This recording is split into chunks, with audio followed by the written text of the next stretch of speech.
नमस्कार मेरे प्यारे भाइयों और बहनों।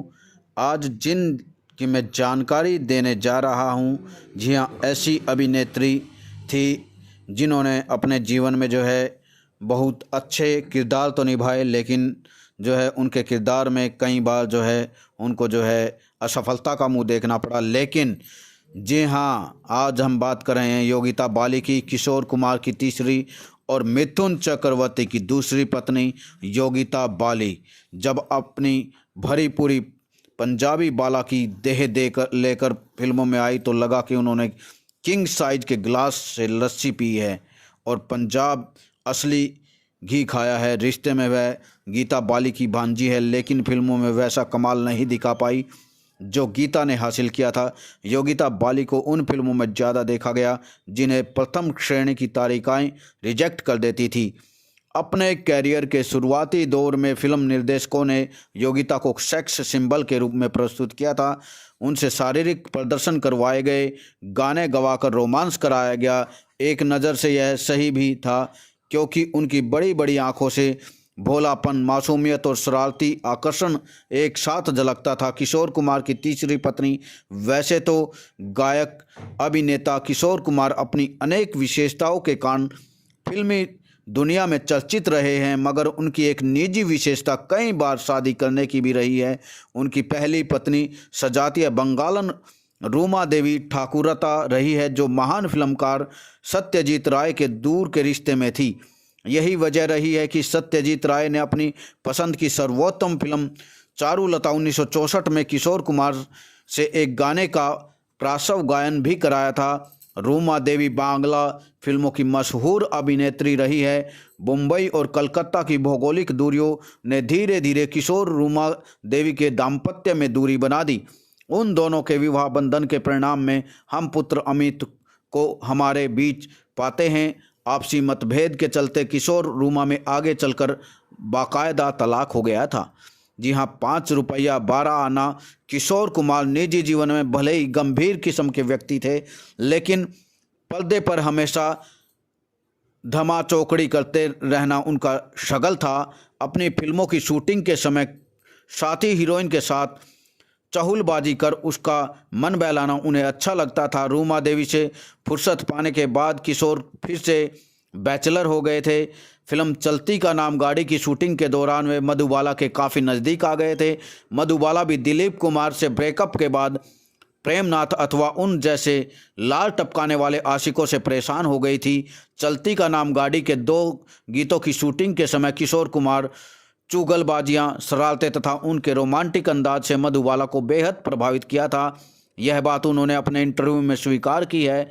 ये 2 गाने थे, एक लड़की भीगी भागी सी और दे दो मेरे 5 रुपया 12 आना। पहले गाने के समय मधुबाला तेज बारिश में भीगते हुए किशोर के गैरेज में मोटर कार सुधरवाने आती है। वहाँ किशोर जिस ढंग से मधुबाला से छेड़छाड़ करते हैं, वह अदा उसे भा गई। दूसरे गाने के समय भी रात को मधुबाला के घर की खिड़की से उसके बेडरूम में प्रवेश करते हैं और अपनी मजबूरी के पैसे नाचकर उछलकर मांगते हैं। इसके बाद फिल्म हाफ टिकट ने दोनों की शादी का फुल टिकट काट दिया। इस शादी का अफसोस भरा पहलू यह रहा कि मधुबाला के दिल में छेद होने का पता चला। उस समय इसका इलाज सिर्फ लंदन में संभव था, और वो भी महंगा। मधुबाला 9 साल तक बिस्तर पर लेटी रही और किशोर उसके सिरहाने बैठे सेवा करते रहे, मगर दाम्पत्य सुख उन्हें नहीं मिल सका। दिल के बंगले में योगिता का प्रवेश। जी हाँ, मधुबाला के जीवन दीप को तिल तिल बुझते देखने के बाद वे एकदम अकेले से हो गए। उन्हीं दिनों नई तारिका योगिता बाली के साथ उन्हें फिल्म जमुना के तीर में साथ काम करने का मौका मिला। फिल्म तो आधी अधूरी रह गई। किशोर के रसिया स्वभाव पर फिदा योगिता ने चट मंगनी पट ब्याह रचा लिया, लेकिन 1976 में हुई यह शादी 1978 में टूट गई। कहा जाता है कि इसकी वजह योगिता की मां का रोजाना की जिंदगी में ज़रूरत से ज़्यादा दखल था। यह दखल किशोर कुमार जैसे अकड़ और हरपन मौला कलाकार को जरा भी रास नहीं आया और दोनों ने अलग होने का मन बना लिया। योगिता के साथ उनके निर्देशन में बनी फिल्म शाबाश डैडी याद रखने लायक है।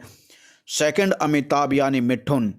जी हाँ, योगिता की पति किशोर की रोजाना खटपट से गृहस्थी की गाड़ी ठीक से स्टार्ट भी नहीं हो पाई थी कि पंचर हो गई। उसी दौरान मिथुन चक्रवर्ती बॉलीवुड में धूमकेतु की तरह उभरे। उन्हें लंबू जी और अमिताभ जैसी कदकाठी के होने से सेकंड अमिताभ मान लिया गया था। मिथुन के साथ योगिता की फिल्म ख्वाब 1980 की शूटिंग चल रही थी। मिथुन अपनी पहली पत्नी हेलेना ल्यूक को तलाक दे चुके थे। उन्हें भी एक अदद बीवी की सख्त ज़रूरत महसूस हो रही थी। दोनों ने अपने भावी जीवन के ख्वाब साथ साथ देखे और शादी करने का मन बना लिया।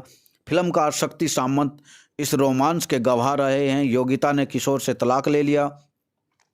बदले में किशोर ने फिल्म ख्वाब में प्रास्ताव गायन करने से इनकार कर दिया। बाद में किशोर ने मिथुन चक्रवर्ती के लिए कई फिल्मों में नहीं गाया। इसकी वजह से संगीतकार बप्पी लहरी मिथुन ने के लिए गाने लगे। किशोर ने योगिता से छुट्टी पाई और योगिता ने सेकंड हैंड पति मिथुन को अपना सेकंड हैंड हस्बैंड बनाना स्वीकार कर लिया। कहा जाता है कि मिथुन और योगिता में आपस में नहीं बनती थी, लेकिन बच्चों की खातिर वे एक दूसरे के लिए एक छत के नीचे रहते थे। बड़े हीरो फ्लॉप कैरियर। योगिता ने अभिनेत्री के रूप में कोई ऐसी छाप नहीं छोड़ी कि उन्हें गीता बाली, नरगिस, मीना कुमारी या श्रीदेवी की तरह याद रखा जा सके। उनके शुरुआती दौर की फिल्म परवाना 1971 आज इसलिए याद की जाती है कि उसमें अमिताभ बच्चन ने नकारात्मक रोल किया था। उसमें योगिता के हीरो थे नवीन निश्चल तथा उन पर फिल्माया गया एक गीत पिया की गली लागे भली काफ़ी हिट हुआ था। गुरुदत्त के भाई आत्माराव की मेम साहब 1971 एक सस्पेंस थ्रिलर थी जिसमें योगिता के हीरो थे विनोद खन्ना। समझौता 1973 में उनके हीरो उभरते कलाकार अनिल धवन थे। तो उसी साल बनारसी बाबू में वे सदाबहार देवानंद की हीरोइन के रूप में आई। इसमें देव साहब का डबल रोल था और दूसरी हीरोइन थी राखी। इसके बावजूद योगिता के करियर को कोई खास लाभ नहीं हुआ। वे अधिकतर फिल्मों में दूसरी हीरोइन का चरित्र भूमिका में ही नजर आने लगी। नागिन 1976 में कलाकारों की भीड़ में वे थी तो चरित्रहीन संजीव कुमार, शर्मिला अजनबी, राजेश खन्ना, जिन्नत अमान आदि में उन्होंने छोटी भूमिकाएं निभाई। चाचा भतीजा 1977 में वे रणबीर कपूर के साथ थी। महबूब द्वारा निर्देशित जनता हवलदार 1979 में योगिता को राजेश खन्ना के साथ काम करने का मौका मिला, लेकिन तब तक राजेश खन्ना का दौर समाप्त हो चुका था। आर.के. बैनर की बीवी हो बीवी 1981 में योगिता को संजीव कुमार के साथ कॉमेडी करने का मौका मिला, लेकिन मुख्य hero Randhir Kapoor, heroine Poonam Dillon तथा डबल रोल में संजीव कुमार के होते हुए योगिता पर किसी का ध्यान नहीं आया। लैला 1984 में योगिता सुनील दत्त की पत्नी और अनिल कपूर की मां के रोल में आई। प्रमुख फिल्में उनकी जो है परवाना 1971, मेम साहब 1972, समझौता 1973, झील के उस पार 1973, धमकी 1973, अजनबी 1974, नागिन 1976, चाचा भतीजा 1977, करम योगी 1978, शाबाश डैडी 1979, जनता हवलदार 1979, जानी दुश्मन 1979, नौकर 1979 और प्यारा दुश्मन 1980, बीवी ओ बीवी 1981 और जमाने को दिखाना है 1982। जी हाँ, कैसी लगी आज की हमारी ये चटपटी जानकारी, मसालेदार जानकारी। ऐसी ही जानकारी पाने के लिए ज़्यादा से ज़्यादा हमारे चैनल को सब्सक्राइब करें और शेयर करें। इसी के साथ thank you all of you, thank you watching for this video, thank you.